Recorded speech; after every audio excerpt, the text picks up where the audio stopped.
Hello, peoples again. Hopefully this is edited into the first video, but if not, welcome to part 2 of my first pack opening on my YouTube channel. Not my literal first pack opening, but this is showing you what I got yesterday at my draft. I got a Pain Seer. It's going for like 9, 10, 15, wherever. It's in the higher price range, and it's only a rare, and it's the Born of the Gods. So I got that, and I got Bidens of Thassa. This kind of works with my deck a little bit. So, yeah, it was okay. But I didn't get a third rare, sadly, but whatever. I did have to pass up a red-green Scryland because I didn't have the correct colors, and I was running blue-black. But then later on in the game, I started running blue-black-red, and it was mainly blue. I had a little bit of black, I had Pain Seer in there, etc. But those were the results of my draft. So here is what I actually drew in my gift box and 3 packs I opened later. So first I got an Ashiok. Amazing, right? Swan Song. It's not one of the expensive rares, but it's kind of good. Then I got Heliod. Amazing. Arbor Colossus. So already, out of 4 packs, I get 2 mythic rares, and they both happen to be Planeswalker and a God. That's amazing, isn't it? Oh, and the 2 other rares, they happen to be two of the more expensive rares. That's awesome.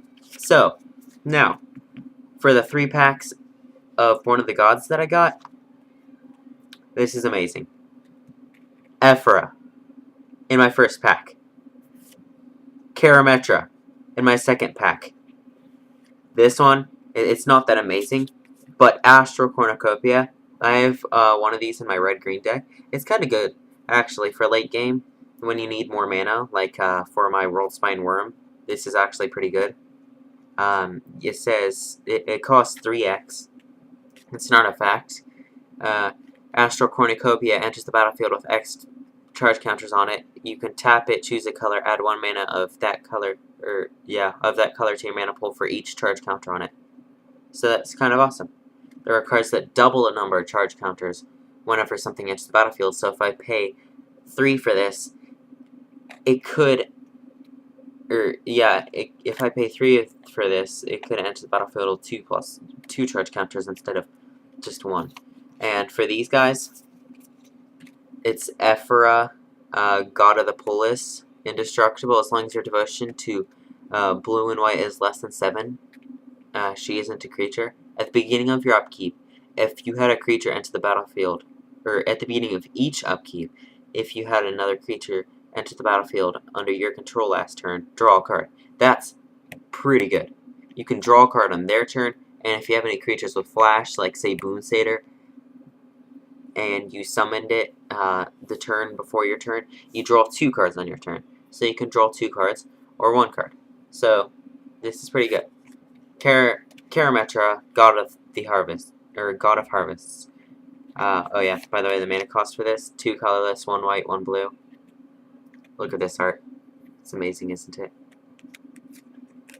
Okay, so Karametra, 3 colorless, 1 green, 1 white. Legendary enchantment creature God. Just like this one.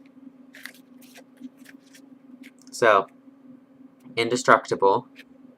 As long as your devotion to green and white is less than 7, she isn't a creature.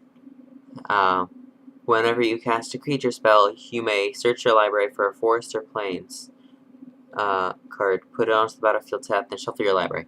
This, I believe, is getting a lot of under... It's really underpriced to me. Because you can, like, summon a creature for 1 mana, search your library for a plains card, or a forest card, put it onto the battlefield, summon another. You can just keep summoning 1-drops, and then putting a bunch of lands on the field. They do enter the battlefield tapped, but on your next turn, you have like 5 extra land. 5. That's weird. 5, whatever. 5. That's awesome.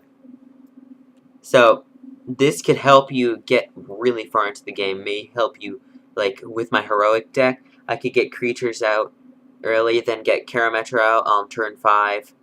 Then I could just spam the field with creatures and activating all their heroic triggers and all that jazz. It's really awesome if you think about it. So yeah, that was what I drew, so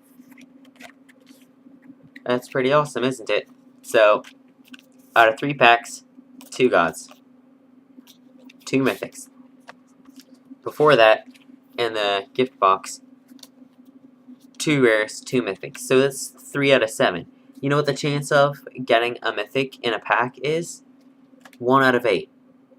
The chance of getting a god or a planeswalker in a pack? Like 1 out of 16. And look, 1, 2, 3, 4 gods and planeswalkers out of 7 packs. That's amazing. I'm sorry I'm bragging, but that's pretty awesome. And also in the draft, in the first pack, I'm amazed that I pulled this. Amazed. And with all the Black Devotion that's going around, this might make it into one of those decks and be played, and it might get really popular. So this might start selling for more. So yeah, that concludes my video, and I will see you guys. Adios, people.